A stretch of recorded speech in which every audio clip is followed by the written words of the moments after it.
Mayroon ka bang halaman sa inyong lugar gaya nito? Ang tawag nito, lardleaf pennywort. Simpleng halaman lang, hindi natin pinansin.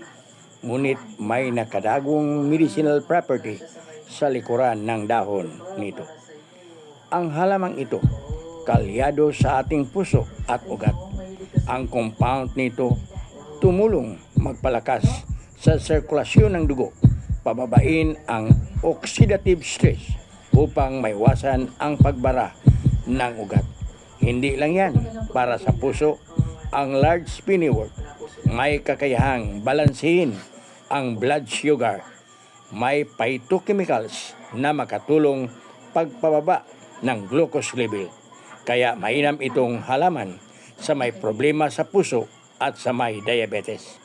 Ang gawin lang, hugasan, magkuha ka ng dahon at hugasan mabuti, pakuluan ng 5 minutes at inumin 2 times a day. Ituloy-tuloy mo ang paggamit nito. Ang pag-alaga sa katawan, kailangan lang sipag at tiyaga. Ngunit hindi lang ito sa mga taong may problema na sa pangkalusugan. Kahit wala ka pang sakit, pwede kang gumamit nito.